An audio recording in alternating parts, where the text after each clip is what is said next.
Seja muito bem-vinda, seja muito bem-vindo ao meu podcast Caminhos de Cura, lições de um cirurgião oncológico e robótico para mulheres no combate ao câncer. Eu sou o Dr. Alex Bruno, eu sou cirurgião robótico em câncer, formado pelo Instituto Nacional de Câncer, e eu faço cirurgias para recuperar meus pacientes, para curar e controlar o câncer, mas acima de tudo, o que eu opero é gente. E o que eu gosto mesmo, de verdade, é ajudar as minhas pacientes a enfrentarem o câncer de uma maneira melhor e recuperarem a sua vida de uma forma melhor. Além de prevenção do câncer, aqui eu também vou falar sobre tratamento e as atitudes e conhecimentos para vivenciar de uma forma melhor esse desafio. Então vamos juntos trilhar um caminho de esperança e de cura. Hoje é uma live sobre perguntas e respostas, parte 4. E essa live de perguntas e respostas, elas são interessantes porque normalmente eu capto essas perguntas dos meus pacientes que estão em contato comigo no meu dia a dia, acompanhando pacientes oncológicos nesse meu dia a dia. Ao encontrar com cada um deles, eu descubro uma nova dúvida. Sempre que eu estou ali com um paciente ali na frente, eu estou ali tirando uma dúvida no 1 a 1. E o objetivo de trazer essas dúvidas aqui para essa live de perguntas e respostas é deixar um conteúdo de qualidade na internet que possa ajudar os pacientes com câncer ou familiares e amigos com câncer a lidar com esse problema. E muitas vezes a pergunta de um é a mesma da outra, então isso vai ser levado adiante. Então, portanto, hoje é essa live de perguntas e respostas. Meu nome é Alex Bruno, eu sou cirurgião oncológico, eu sou formado pelo Instituto Nacional de Câncer, o INCA, que fica lá no Rio de Janeiro. Tudo começou, em 2008, quando eu fiz a primeira visita ao Instituto Nacional de Câncer. Na época, a minha intenção era conhecer mais sobre o câncer. Então, tinha muitas dúvidas com relação ao câncer e que eu procurava as respostas lá no INCA, no Instituto Nacional de Câncer. Então, talvez muitas perguntas, que eu trago aqui hoje para responder aqui para vocês, eu vou responder, mas também muitas delas eram perguntas minhas que eu fiz logo que eu comecei a lidar com pacientes com câncer, que era como diagnosticar o câncer, como tratar, como prevenir, como lidar com um paciente mais difícil, o que eu falo para esse paciente, o que eu converso com o familiar. Então, hoje, depois de 14 anos que eu pratico esse conhecimento aí da cirurgia oncológica, foram 3 anos de residência médica, em que eu passei por todas as áreas da oncologia. Então é um conhecimento bem amplo e ele se tornou específico na área do abdômen, nas cirurgias abdominais mais complexas do aparelho ginecológico, do aparelho gastrointestinal, e que também reúne alguns tipos de tumores mais raros, como os tumores de membros, os tumores de tronco. Outros tumores são os tumores de pele, que são os mais comuns, em contraste aí com os tumores mais raros, que o cirurgião oncológico está muito acostumado a operar, porque ele acaba recebendo esses casos mais complexos. Os tumores de pele são os tumores mais comuns, e o cirurgião oncológico tem um preparo na sua formação para cuidar deles, tá? Pode entrar lá e ver, tem algumas lives já sobre câncer de pele. E essa semana foi interessante, né? Que eu fui operar um paciente que tinha um tumor aqui assim na mão. Então ele chegou para mim com esse tumor na mão, já deve ter uns 2 ou 3 meses, e esse tumor na mão, ele tinha tido o diagnóstico de um câncer e ele tinha tido uma indicação de amputação, de amputar a mão. De vez em quando aparece um caso para mim de um câncer muito avançado. E quando esse câncer é muito avançado no braço ou na perna, sim, às vezes a gente tem que tomar essa medida extrema, que é a amputação, que é você tirar uma parte do membro, porque aquele membro está disfuncionalizado pelo tumor, o tumor está muito grande. Acaba que às vezes alguns desses pacientes têm algumas feridas, e essas feridas podem ser muito incômodas para ele, causando dor, causando até odor, mau odor. E muitas das vezes esses pacientes extremos que eu estou falando, a gente acaba fazendo amputações. Esses tumores que eu estou falando, principalmente, são sarcomas, e esses tumores, atualmente, graças a Deus, 90% das vezes a gente consegue fazer cirurgias com preservação dos membros, a gente não amputa mais. No passado se amputava muito, hoje 90% dos casos, a gente associando a radioterapia, a gente consegue tirar esses tumores e preservar mais. Então esse paciente que chegou para mim era um paciente de 40 anos, com esse tumor na mão. Eu encaminhei ele para radioterapia, ele fez uma radioterapia naquela região, o tumor deu uma diminuída, mas mesmo assim era muito grande. Então eu conversei bastante com esse paciente, expliquei muito sobre a cirurgia.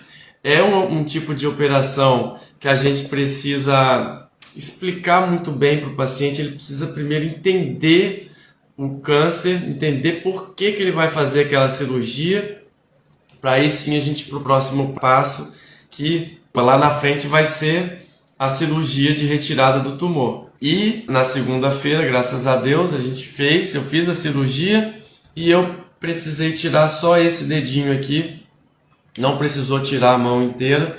Isso para mim foi uma vitória que eu estou comemorando, né, até hoje, né, foi essa semana. Eu quis trazer para vocês que é também um tipo de doença que pode aparecer, que é rara, né, nos membros, no tronco, e que eu, na minha formação como cirurgião oncológico, também faço. Então eu vou contextualizar também um pouco sobre esse caso que eu falei, para vocês entenderem por que eu contei essa história aí, tá? Então, o que eu trago aqui nesse tema de perguntas e respostas tem a ver com esses 10 anos que eu trabalho só com cirurgia oncológica, depois que eu formei no INCA, que eu trabalho 100% com isso, e o objetivo é trazer essas respostas para pacientes, para familiares, amigos, e que isso traga mais segurança, que isso traga, que se torne uma forma de deixar o paciente mais confiante. Então sempre que eu estou aqui com um paciente, estou tirando as dúvidas dele, eu sei que ele vai ter o benefício de ficar mais confiante com o seu tratamento. Então vamos para as perguntas. Então vai aqui uma pergunta que eu dei uma desmembrada nela, que é: como se preparar para uma cirurgia grande? O que quer dizer cirurgia grande? Sim, cada cirurgia ela pode ser mensurada. O que é grande para um pode não ser para outro, mas vamos entender uma cirurgia grande, uma cirurgia complexa, uma cirurgia talvez mais difícil de entender para o leigo, talvez uma cirurgia que possa ter subdivisões, alguma cirurgia que eu possa tanto achar uma situação mais simples, em que a cirurgia fica mais simples, uma situação média, que a cirurgia fica um pouco mais complexa, mas ainda assim menor, e uma situação mais complexa em que a cirurgia fica mais difícil. Então, toda vez que a gente está diante de uma cirurgia mais difícil ou mais complexa, ou que a gente não sabe, né, o que a gente vai encontrar na cirurgia, A gente tem que sentar com o paciente aqui, às vezes mais de uma consulta, né? Eu preciso falar para esse paciente e explicar tintim por tintim. E eu elaborei aqui uma sequência de como vai ser essa explicação, como se preparar para uma cirurgia mais complexa ou maior.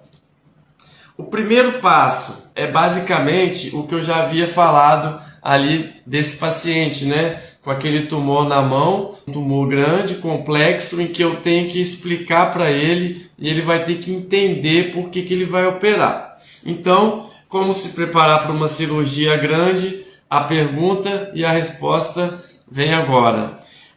Primeira coisa, entender o seu diagnóstico. A primeira coisa é você entender por que aquele tumor está ali.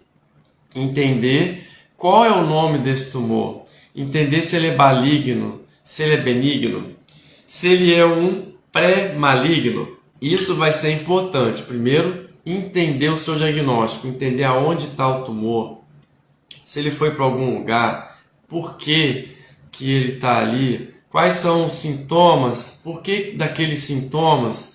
Então, o primeiro passo que eu coloquei aqui para se preparar para uma cirurgia grande é entender o diagnóstico, tá? Sem ele, sem esse entendimento, vai ser difícil absorver por que vai ser feita a cirurgia.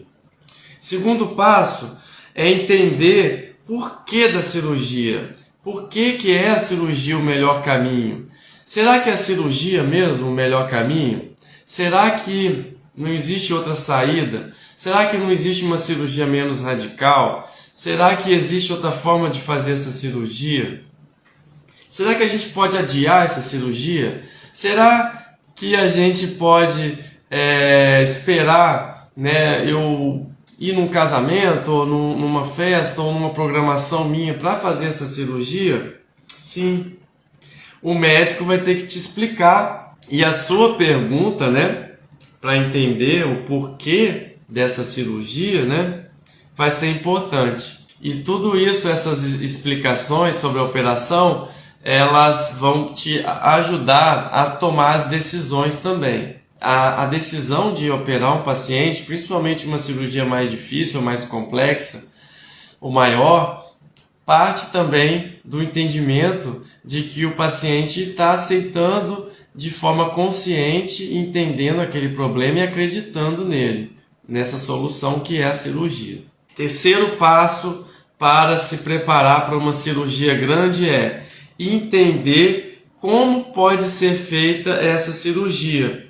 O tempo de internação, como será os primeiros dias do pós-operatório, como que esse paciente ele precisa se organizar a sua vida para se cuidar, organizar em termos de cuidadores. Então, entender como pode ser feita a cirurgia, que é o terceiro passo, é importante. E aqui vem a questão. Hoje, principalmente para a cirurgia abdominal, a cirurgia pode ser feita por 3 formas. Uma, a cirurgia aberta. Outra, a cirurgia por videolaparoscopia. E outra, a cirurgia robótica. Então, veja, a gente tem essas 3 formas de fazer uma operação. A cirurgia aberta é a cirurgia tradicional. É também a forma e a única forma de se tirar vários tumores maiores. Então, muitas vezes, às vezes, uma cirurgia muito grande, muito complexa, um tumor muito grande, ele vai demandar, sim, uma cirurgia aberta. E também explicar para o paciente o porquê que ele não vai poder se beneficiar de uma cirurgia minimamente invasiva, que é a robótica e a laparoscopia. É importante ele entrar para a cirurgia. Não, o Dr. Alex já me explicou que o meu caso é cirurgia aberta mesmo, é o melhor para mim, recupera também do mesmo jeito e eu vou ficar bem, Deus vai me abençoar, vai dar certo. Então tá, ele está entendendo a forma que pode ser feita essa cirurgia. Agora, e a cirurgia minimamente invasiva, quando ela pode ser feita? como que a gente vai decidir, né, entre via minimamente invasiva, que é a robótica e a laparoscopia, ou cirurgia aberta? Então, na literatura existem muitas comparações, muitos trabalhos que mostram essa comparação entre cirurgia aberta e cirurgia laparoscópica. Uma das primeiras coisas que eles queriam saber é se a cirurgia laparoscópica, a minimamente invasiva, a cirurgia de vídeo que surgiu primeiro, a grande dúvida é se a cirurgia laparoscópica conseguia resolver a mesma quantidade, né, da mesma proporção que a cirurgia aberta consegue resolver aquele problema.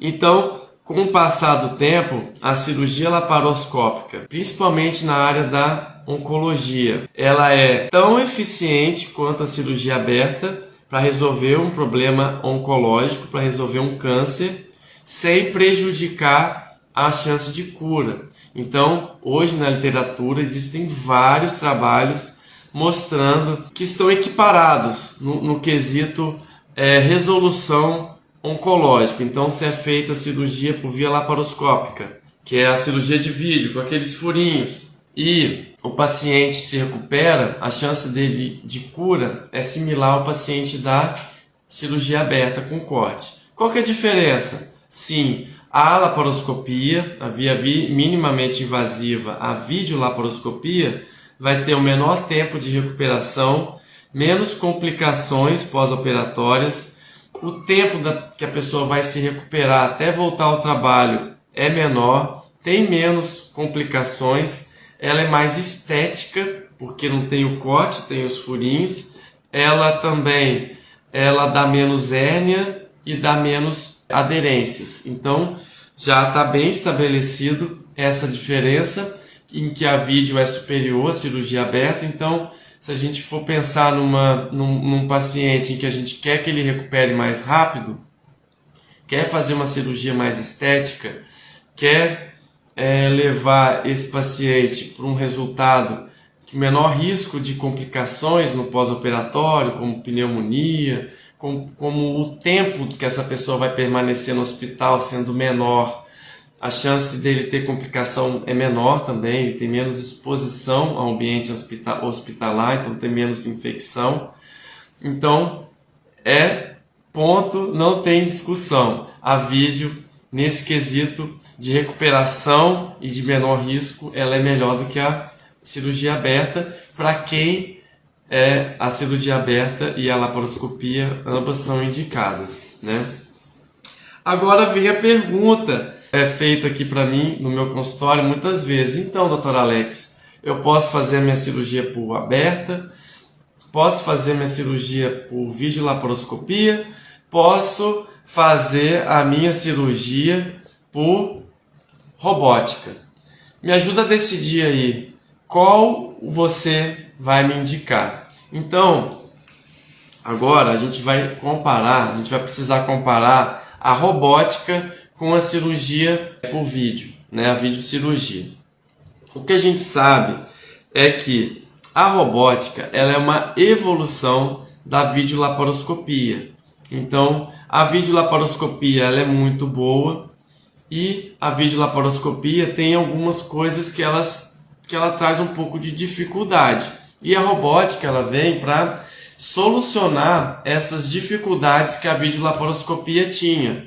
Então, a videolaparoscopia dá para a gente uma visão em duas dimensões, de uma televisão, né? Como se você estivesse enxergando só com um olho só. Você perde o 3D, perde a profundidade.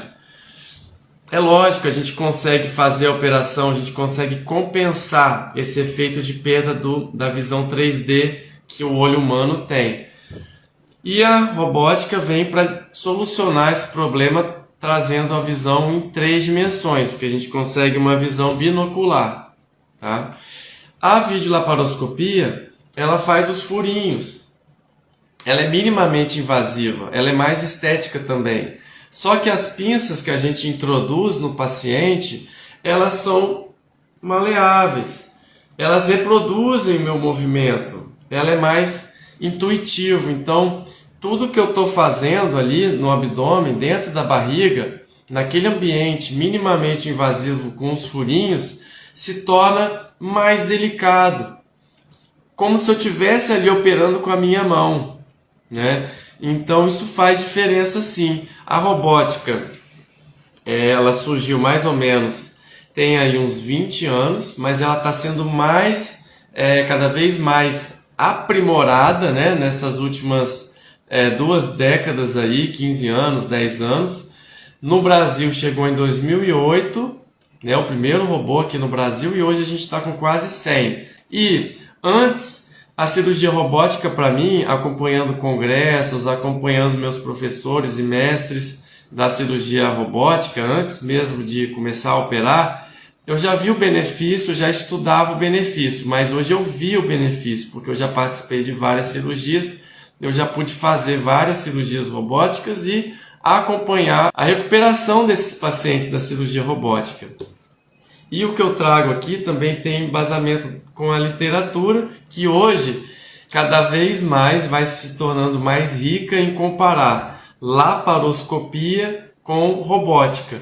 Então, os trabalhos já estão chegando entre laparoscopia e robótica, tá? Para saber qual é o melhor. E o que a gente está vendo que a cirurgia robótica tem um menor índice de conversão para a cirurgia aberta. O que é conversão para a cirurgia aberta? Quando a gente está ali para fazer uma operação, a gente tem uma missão para cumprir, né? Lembra, a gente está falando até de cirurgia complexa, de cirurgia grande, em que a gente está aqui optando por fazer por robótica ou laparoscopia. Mas aqui, fazendo por robótica, o que eu preciso, independente do que eu vou utilizar para fazer aquela cirurgia, se é a vídeo ou se é a robótica, eu preciso cumprir aquela missão de tirar aquele tumor, de resolver aquele problema. Então, qualquer alteração, qualquer dificuldade que eu encontro durante a operação, sim, eu posso precisar converter a cirurgia para uma cirurgia com corte, que é uma cirurgia aberta, que é a via realmente em que a gente consegue mais recurso de uma maneira total, né? A gente pode botar a mão, a gente pode palpar, e sim, a gente consegue terminar uma cirurgia que está muito difícil ou muito complicada pela via minimamente invasiva, a gente pode transformar ela em via aberta e resolver e o paciente recuperar também. Só que a diferença da robótica em relação à laparoscopia é que os índices de reversão para uma cirurgia aberta, de conversão, é bem menor. Quer dizer que eu consigo resolver mais com a robótica em casos em que a dificuldade é maior. Isso em relação à literatura que eu estou falando também tem a ver com a minha experiência.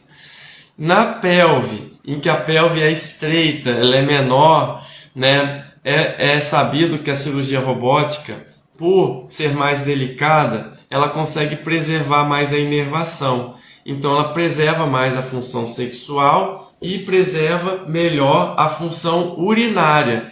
Então ela preserva mais os nervos, então a chance do paciente se recuperar do ponto de vista sexual e da função urinária de fazer xixi, de prender o xixi, é maior, tá?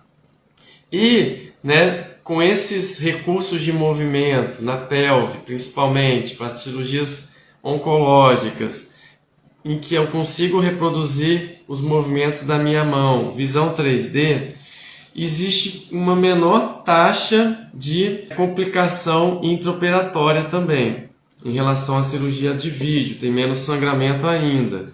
Então, na literatura, o que a robótica já é melhor do que a laparoscopia?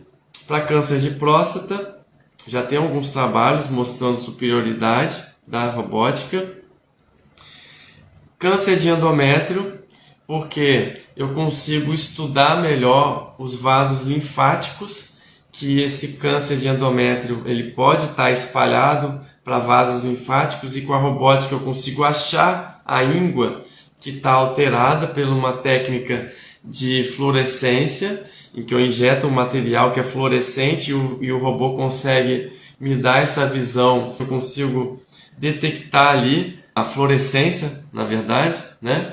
Então eu consigo achar melhor as ínguas que eu tenho que tirar no câncer de endométrio. Para o câncer de endométrio também, a mulher mais obesa tem o menor índice de conversão para cirurgia aberta, igual eu estava falando. E uma paciente obesa, fazer uma cirurgia por via minimamente invasiva, ela consegue também se recuperar melhor, fazendo a cirurgia por vídeo e por robótica. O câncer de colo de útero inicial é possível tirar só o pedaço do colo do útero de uma forma radical e uma parte da vagina. Essa cirurgia chama traquelectomia radical, em que a gente conserva o corpo do útero. Para algumas mulheres ainda em fase reprodutiva ou que não tiveram filhos ainda e que têm o câncer de colo de útero inicial, é possível com a robótica fazer uma cirurgia que chama traquelectomia radical, que a gente tira uma parte do útero e costura depois de volta. Depois eu vou mostrar aí num desenho. E aí, essa cirurgia por robótica ela tem uma eficiência maior, tá? Outras coisas, a cirurgia para massas anexiais, para suspeita de câncer de ovário. Quando o câncer de ovário é inicial, a cirurgia por robótica ela se encaixa muito bem. Por quê? É possível tirar o ovário, tirar o útero de maneira segura quando preciso. Quando não é preciso, a gente consegue tirar só o ovário de maneira segura, mais delicada. E se for preciso fazer uma cirurgia mais complexa, com relação à retirada das ínguas, para estudar melhor o câncer de ovário e entender se aquela paciente tem um câncer disseminado para ínguas ou se é um tumor mais restrito ao ovário, nessa situação a robótica ela vai muito bem. E para quem tem endometriose, a endometriose é uma doença benigna que ela acontece em cerca de 10% das mulheres. Nem sempre ela é totalmente diagnosticada no dia a dia, né? Algumas mulheres podem ter endometriose e não ter o diagnóstico, porque são sintomas bem iniciais. Às vezes a mulher não apresenta uma endometriose tão avançada a ponto do médico suspeitar, mas a proporção é de 1 em cada 10 mulheres tem endometriose. A endometriose ela é essa doença benigna causada pelo refluxo de células endometriais pela tuba uterina. Uma das hipóteses é essa, e que elas podem se alojar nos ovários e dentro da cavidade abdominal. E ali a gente encontrar algumas aderências, alguns tumores benignos, né, que são endometriomas ou implantes de endometriose, que ainda podem até simular um câncer, porque ela pode invadir estruturas, que é chamada endometriose profunda, pode invadir nervo, invadir intestino, bexiga. Então a robótica para endometriose é a melhor forma de tratar de uma forma minimamente invasiva e com mais recurso de técnica. E também na literatura a gente já está com uns trabalhos bem aceitos aí na literatura, em que mostra que o tratamento da endometriose com robótica é mais eficiente. Aí a Silvana Bart perguntou ali, que eu vi, se endometriose pode virar câncer. Pode virar, tá, Silvana? É muito raro, mas existe um tipo de câncer de endométrio ou de células endometriais, que é essa célula que reveste a cavidade uterina por dentro, que está presente na endometriose.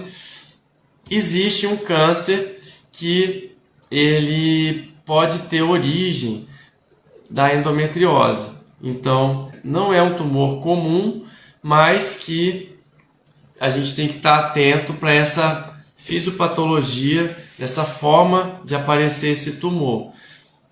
Não quer dizer que as pacientes com endometriose vão ter esse tumor, mas podem ter, tá? Então, o recado aqui é ter um médico de confiança e tratar da melhor forma possível, tá?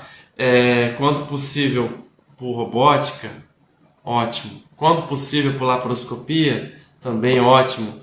Quando, mesmo assim, com um caso mais difícil por via aberta, também o importante é ficar bem, é se recuperar, né? Melhorar a dor, melhorar o desconforto, melhorar a qualidade de vida que tanto a endometriose compromete, né? E também, nos casos de infertilidade, o tratamento da endometriose, principalmente pela via minimamente invasiva, robótica ou laparoscopia, ela pode aumentar também a chance de ter melhores resultados com relação à gestação futura, a ter os bebês, tá?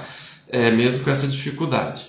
Então, recapitulando aqui, eu estava na primeira pergunta que eu fragmentei ela, que é como se preparar para uma cirurgia grande. Então, eu falei sobre entender o diagnóstico, eu falei sobre entender o porquê da cirurgia e agora eu acabei de falar no terceiro como fazer essa cirurgia e que eu estava aqui discutindo, né, se é por via aberta, via laparoscópica, via robótica. Quarto passo é aceitar a cirurgia. Então, para você fazer a cirurgia, através das informações que seu médico te passou, te explicou sobre aquela cirurgia, você tem condição de aceitar ela se você quiser, se você concordar.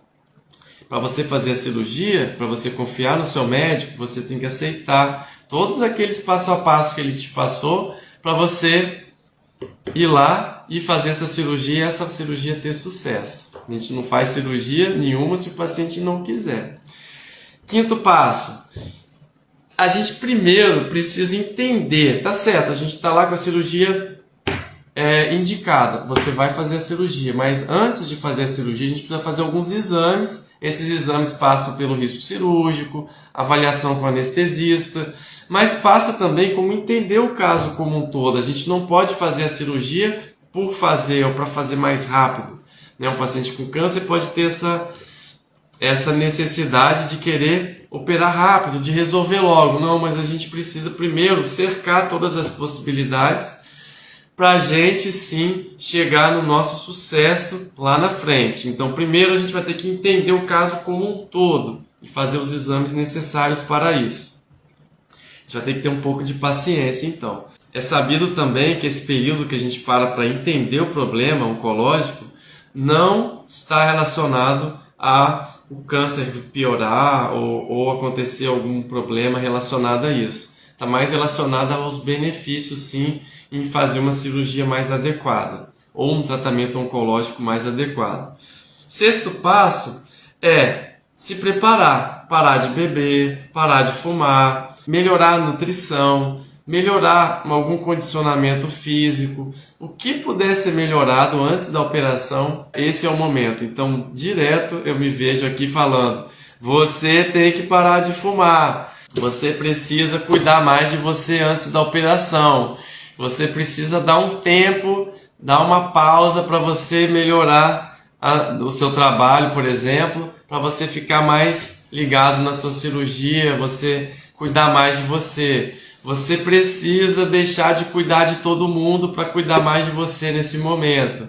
Então, por isso que se preparar para a cirurgia, e nesse caso aqui a gente está falando de uma cirurgia grande, uma cirurgia complexa, é fundamental. Sétimo passo, entender todos os riscos da cirurgia. Então, quando a gente vai fazer uma cirurgia, onde a gente vai decidir se um paciente precisa daquela cirurgia, é muito delicado. Aqui a gente está falando de uma cirurgia grande, então entendam, a gente está falando de uma cirurgia arriscada. Então, para aquela paciente, é preciso mesmo aquela cirurgia arriscada? Às vezes eu me deparo aqui com pacientes que eles estão com muita vontade de ficar curados. Eles têm tanta vontade de ficar curados que eles entendem a cirurgia, eles aceitam a cirurgia, né? Eles se preparam para a cirurgia, eles fazem os exames para a cirurgia, tudo. Mas existe uma limitação às vezes que é do problema. Nem sempre a cirurgia é o melhor caminho. É comum aparecer para mim um paciente perguntando: Dr. Alex, você precisa me operar. Eu estou com esse tumor aqui no útero, né, que tá aqui, eu quero ser operado. Essa paciente eu vou ter que parar com ela demorar um tempinho, conversar bastante com ela, entender o problema dela e quando não é cirúrgico eu vou ter que explicar para ela bem com calma, que eu vou ter que fazer ela aceitar que o tratamento dela, por exemplo, não é cirúrgico, não é uma cirurgia. Então, voltando, entender os riscos da operação, né, no 7º passo, se refere também a entender que aquela cirurgia pode representar um real risco de vida. Aquela cirurgia, inclusive, pode atrapalhar a sua vida. Aquela cirurgia pode te gerar mais riscos de não ficar bem, ou até de não aguentar a operação, ou não aguentar os dias subsequentes da operação, ou ter uma complicação inerente ao procedimento que pode acontecer. Mas se você está ali, está entendendo a cirurgia, está entendendo que aquilo ali é o caminho, é mais fácil aceitar tudo isso. É mais fácil também enfrentar tudo isso. Na maioria das vezes, as complicações, a gente sabe que é a minoria dos casos. Se a gente está indicando uma cirurgia, se o médico está indicando uma cirurgia para você, é porque ele acredita que os riscos são menores do que os benefícios. Agora, quando os riscos são maiores do que os benefícios, aí sim a gente tem que parar de novo e conversar. Aí sim a gente tem que pensar, a cirurgia não vai ser o melhor para você. A cirurgia aqui não vai te levar mais para frente, talvez vai te atrapalhar. Então a gente vai entender. Qual é o próximo passo então, doutor Alex? Olha, o próximo passo talvez é a gente entender se é uma cirurgia grande, uma cirurgia complexa que a gente está falando. Talvez a gente pode entender, sendo um tumor grande, que aquele câncer não pode ser tirado.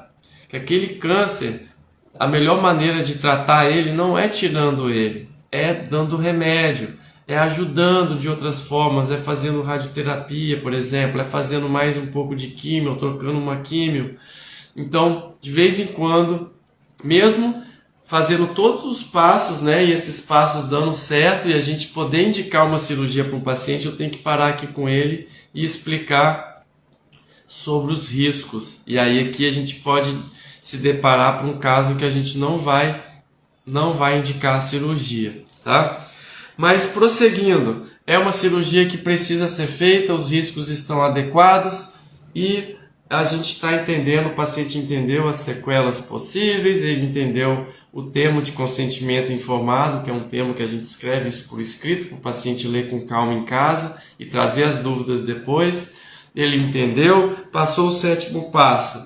8º passo, saber quanto tempo a pessoa vai ficar afastada, quanto tempo de internação, como que vai ser depois as consultas subsequentes, isso tudo vai ajudar. Como que vai ser, se ele vai poder pegar peso, se não vai, filho pequeno, as atividades de casa, atividade do trabalho, saber quando que isso vai voltar ao normal, ao próximo do normal. O médico sempre vai poder dar uma estimativa disso, a gente nunca vai poder falar com certeza uma linha do tempo aí que ela vai ser seguida. Não, cada paciente é um paciente, cada paciente vai ter uma recuperação, tá? Na maioria das vezes, o que a gente estipula para o paciente é o que acontece, tá bom? Na minha realidade aqui, no meu dia a dia é isso, tá? Mas sim, de vez em quando tem um paciente que fica um tempo a mais no hospital, que pode ter alguma complicação de uma cirurgia, que pode ter que tomar um antibiótico, né? Fazer tirar um ponto aqui, fazer alguma coisa para melhorar e depois ele se torna um paciente recuperado, né? É isso que a gente quer, recuperar o paciente.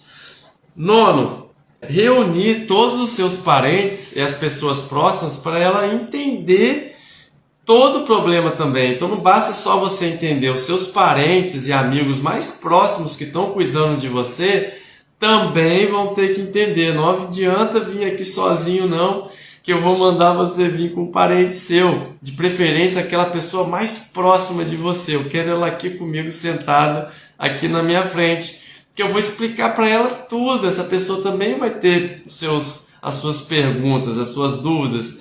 Essa pessoa merece ser ouvida, ela te ama, então ela também, eu vou aqui explicar para ela tudo, que ela quiser saber eu vou falar. Então é importante trazer alguém porque essa pessoa vai estar ciente, vai estar te recuperando, vai estar te ajudando. Também nos outros tratamentos também é importante ter essa pessoa ciente de tudo, tá? Não vai trazer mais preocupação para ela, pelo contrário, ela te ama, ela quer ficar perto de você. E estando perto de você, vai estar mais feliz, ela também vai poder se sentir mais aliviada. E o 10º passo, né, para se preparar para uma cirurgia grande é ter fé, é acreditar em Deus, é acreditar numa vida melhor. Isso aí não é só para uma cirurgia, mas é para qualquer tratamento oncológico, qualquer tratamento médico. É você acreditar que aquilo pode melhorar e você ter esperança futura real, baseada no que o médico te fala, para você se melhorar, se sentir melhor, tá? Então eu falei 10 coisas importantes aqui. Agora, veio umas perguntas, uma série de perguntas com relação à histerectomia, que eu vou tentar sintetizar umas perguntas aqui sobre histerectomia, tá? Então, o que é histerectomia? Histerectomia é a retirada do útero. O útero é esse órgão de reprodução da mulher. A histerectomia é a segunda cirurgia mais realizada no aparelho reprodutor feminino. Então, ela só perde para a cesariana. Nos Estados Unidos, que a gente tem umas estatísticas mais bem feitinhas, 30%, até 30% das mulheres, ao chegar nos 60 anos, tiveram seu útero retirado. Pelas diversas causas, benignas, causas malignas, prolapso uterino, sangramento, mioma, câncer também, sangramento, endometriose, complicações do parto. São várias coisas que podem levar à histerectomia. 90% delas é por causas benignas, 10% por causas malignas. Câncer de útero, câncer de ovário, câncer de intestino, mas que está pegando o útero, câncer de bexiga, mas que está pegando o útero. Então, essas são as causas oncológicas de uma histerectomia. Aos 80 anos, 85 anos, essa estatística até cresce. 43% das mulheres americanas são histerectomizadas. Então, no ano de 2019, no SUS, só no SUS, no Brasil, 129 mil mulheres foram histerectomizadas. Então, é um assunto muito importante que as mulheres têm sim que saber, entender por que está fazendo essa cirurgia. Então, volto aí à minha primeira pergunta, né? Por que eu botei ela na frente? Vai fazer uma histerectomia?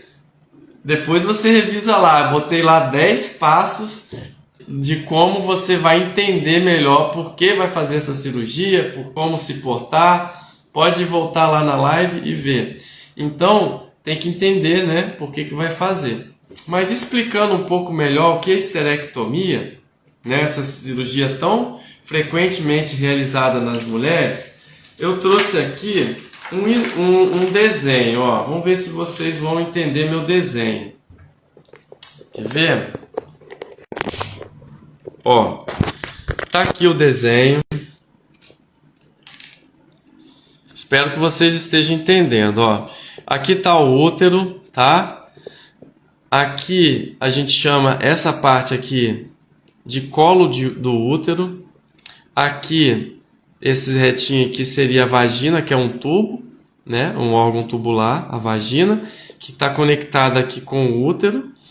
Depois do colo uterino tem a cavidade uterina, que é onde abriga o bebezinho, quando ele vai ter a gestação. Aqui tem as trompas, que carregam o óvulo para dentro da cavidade uterina para ter a gestação, tá? E aqui são os ovários, que têm a função hormonal na mulher. Eu fiz esse desenho aqui, mostrando aqui o aparelho urinário. O aparelho urinário. Por quê? Olha só. Aqui está os rins, aqui está o canudinho que leva a urina para os rins. Esse canudinho, ele se chama ureter. Ele leva a urina do rim para bexiga. E aqui está a uretra, onde sai o xixi. Esse é uma representação, numa forma de uma figura. Mas é para mostrar como que é pertinho o útero da bexiga. A minha intenção é essa, mostrar para vocês. E se a gente for ver também, atrás aqui vai ter um intestino. O intestino ele está aqui, ó, bem pertinho, né? O intestino está aqui, as alças intestinais, né, do intestino fino também. Então eu costumo falar para as minhas pacientes, quem vai fazer uma cirurgia no útero, ela não pensa que você está fazendo uma cirurgia que vai repercutir só no útero, ou pode repercutir só no útero. Ela pode sim, né, uma cirurgia ela pode repercutir nesses órgãos adjacentes, próximo ao útero. Então, falando aqui sobre esterectomia, é a retirada do útero. Quando eu faço a retirada do útero só dessa parte aqui, ó, de cima, é o que a gente chama de esterectomia subtotal. Quando eu tiro só essa parte superior aqui, é o que a gente chama de esterectomia subtotal. O colo uterino, esse que a gente colhe o preventivo, que pode dar câncer de colo de útero pelo HPV, ele fica, tá? E na mulher que faz a esterectomia total, a gente tira tudo. A gente tira todo o útero, a gente vai tirar todo o útero, tá? E aí a gente faz uma costura, no final da cirurgia a gente vai fazer uma costura aqui na vagina. A vagina vai ficar em fundo cego, não vai ter mais o útero aqui, tá? Normalmente na literatura não tem diferença se você faz a esterectomia total e a subtotal, por exemplo, para a qualidade de vida.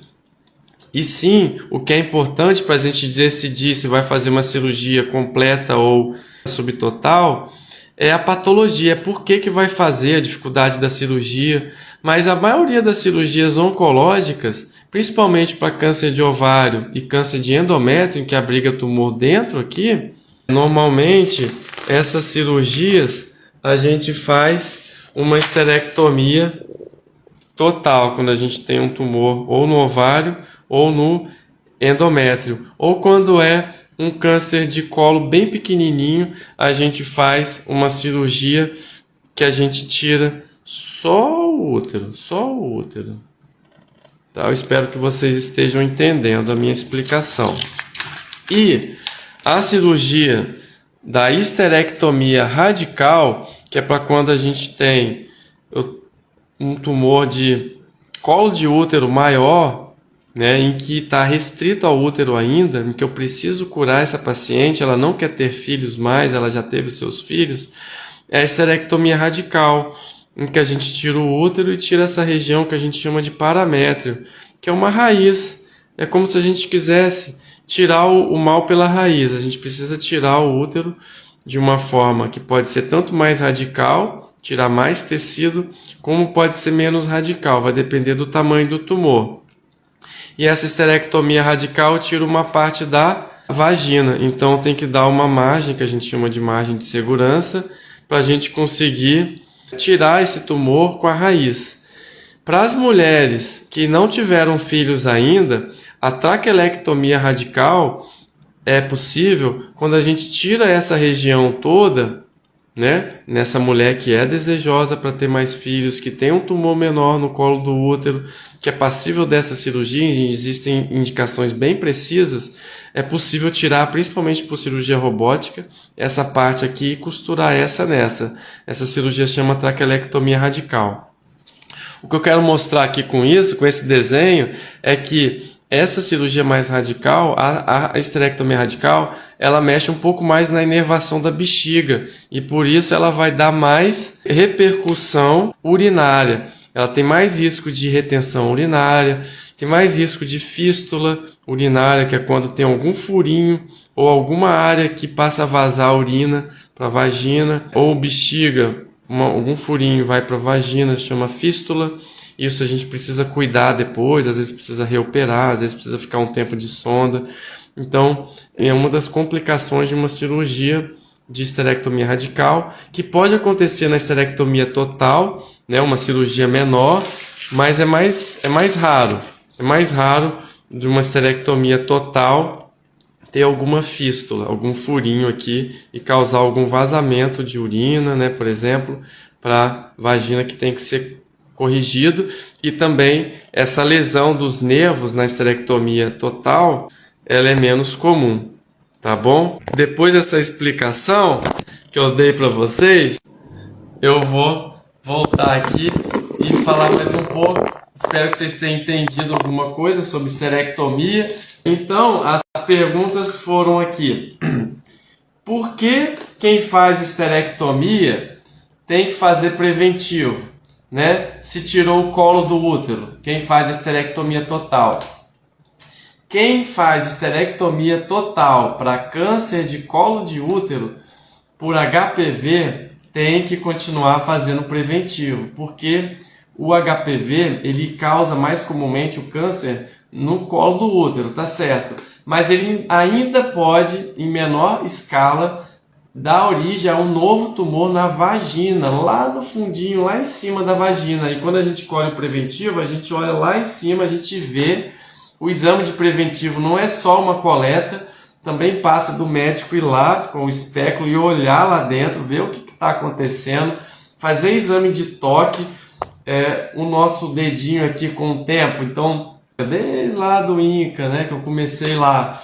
Então, esse dedinho aqui, ele é sensível, ele tem lá a medida aqui, que está aqui na minha cabeça, do que está diferente, do que está mais duro, do que está mais mole, do que está com a consistência de que o câncer não voltou, o que está com a consistência que o câncer tem só uma fibrose, às vezes uma radioterapia. Pô, doutor Alex, então quer dizer que você consegue acertar todas as vezes? Não. É um exame, a gente junta todos os exames para somar um raciocínio clínico para a gente dizer, olha, você está bem do seu problema, você fez a cirurgia do câncer, do colo do útero e você está bem. Então não basta só fazer o preventivo, tem também que fazer a consulta médica com um especialista em câncer, em ginecologia oncológica, um cirurgião oncológico, principalmente o que te operou, se for o caso, se for possível, se não, pode procurar outro médico, mas que seja cirurgião oncológico ou ginecologista oncológico para te acompanhar, porque não é só o preventivo que vai ajudar no acompanhamento, tá bom? Então, respondendo, por que quem faz esterectomia precisa ainda fazer preventivo? Quem fez a esterectomia por uma cirurgia benigna, mioma, ou até para o câncer de endométrio ou câncer de ovário, que não está relacionado com HPV, não precisa fazer mais preventivo, tá bom?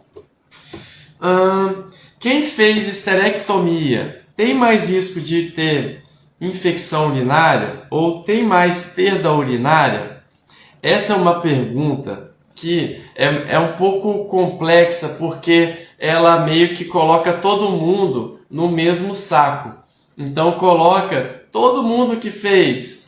Então essa pergunta ela tem que ser pormenorizada. Então cada mulher ela precisa de ter um ginecologista acompanhando, porque ele está vendo ali se está precisando de uma reposição hormonal, está vendo como que está a saúde da região urogenital da mulher, que é sabido que, independente se a gente tira o útero ou não, se a gente faz uma esterectomia total, se a gente faz uma esterectomia que a gente preserva a inervação da pelve feminina, que não vai comprometer ali a função da bexiga, né? Que não tem uma lesão, que isso pode também acontecer, principalmente nas cirurgias mais radicais. Mas vamos supor a mulher que fez uma esterectomia simples, uma esterectomia total simples, né? Aquela que eu mostrei para vocês na primeira figura.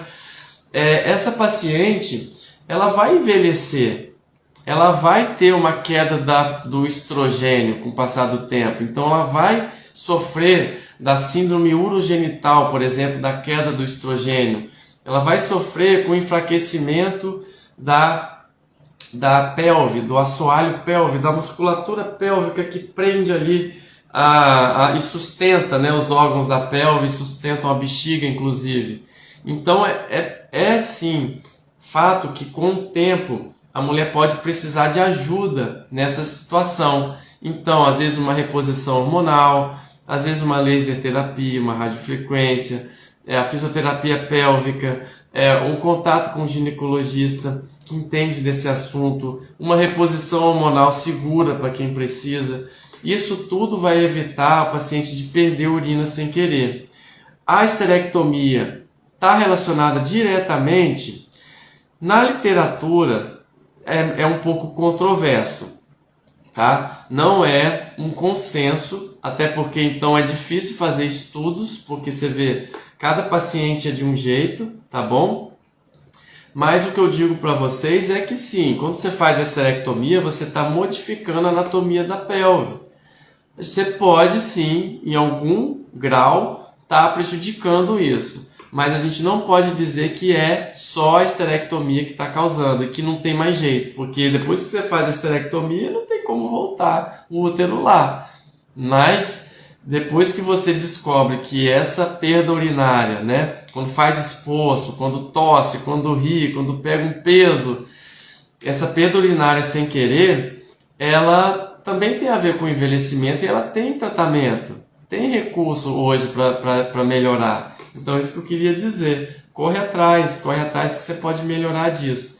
E quem faz esterectomia pode ter mais infecção urinária? Mesma coisa. Quem está com assoalho fraco, quem está tendo incontinência urinária, quem tem alguma disfunção para esvaziar a bexiga, ou por inervação, ou por estar envelhecendo, ou por neuropatia por diabetes, por várias coisas, pode melhorar essa saúde da bexiga procurando um urologista, procurando um uroginecologista, um ginecologista de confiança que vai tratar essa questão urinária com seriedade e pode, em cada caso, diminuir a incidência de infecção urinária, diminuir e melhorar a qualidade de vida da mulher, independente se fez ou não esterectomia.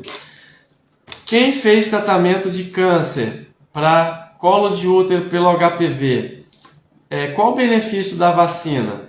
A vacina do HPV é para prevenir. Existem a vacina bivalente, tetravalente e a nonavalente. Tem 120 tipos de HPV, mais 40 tipos de HPV estão relacionados ao câncer de colo de útero. E mais frequentemente ao 16 e o 18. Tá? O tipo 16 e o tipo 18.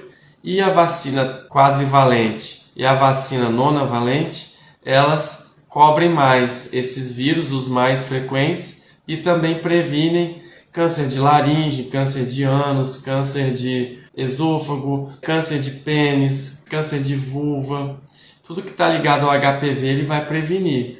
Então, quando alguém que teve câncer e toma vacina, na literatura não está descrito que vai ajudar alguma coisa com relação ao tratamento do câncer.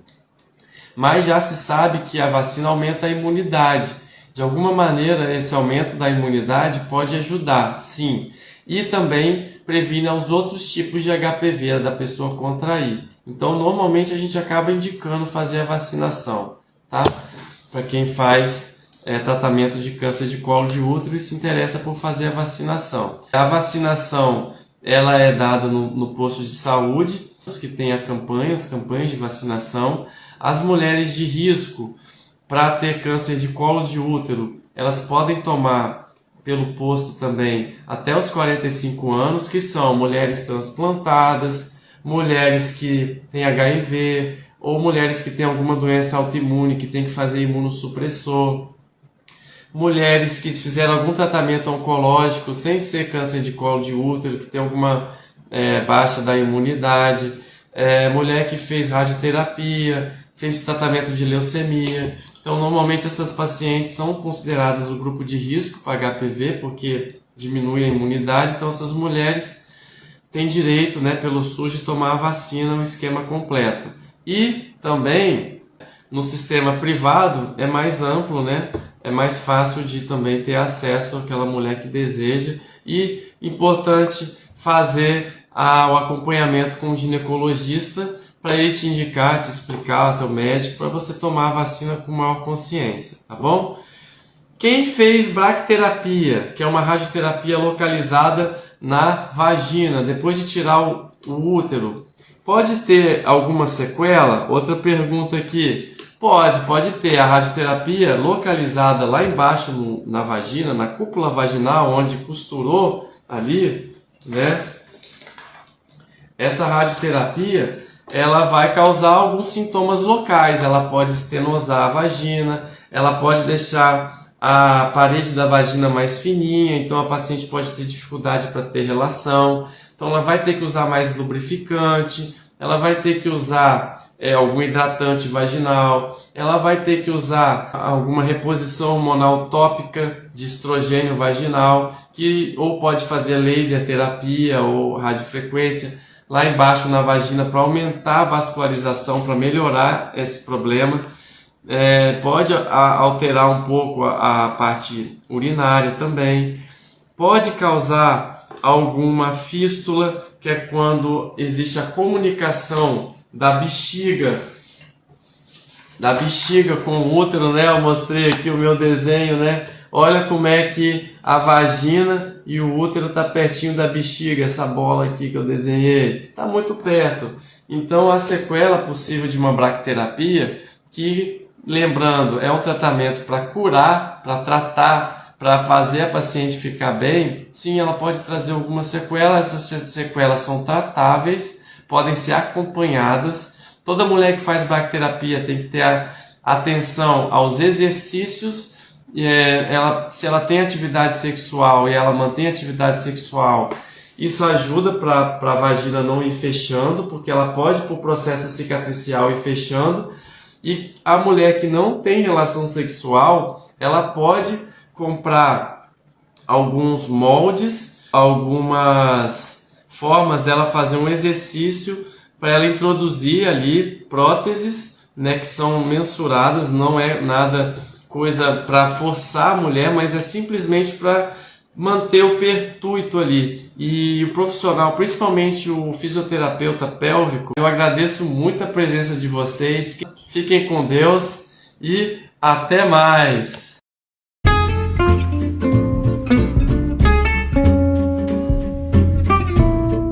E agora eu quero te agradecer por ouvir o meu episódio e eu quero te fazer 3 pedidos. O primeiro é deixar seu comentário aqui embaixo dizendo como esse episódio te ajudou ou outros episódios estão te ajudando. E segundo pedido, encaminhar para alguém que pode estar precisando ouvir esse episódio. E o terceiro pedido é me seguir no Instagram e no YouTube. E até mais, até o próximo episódio.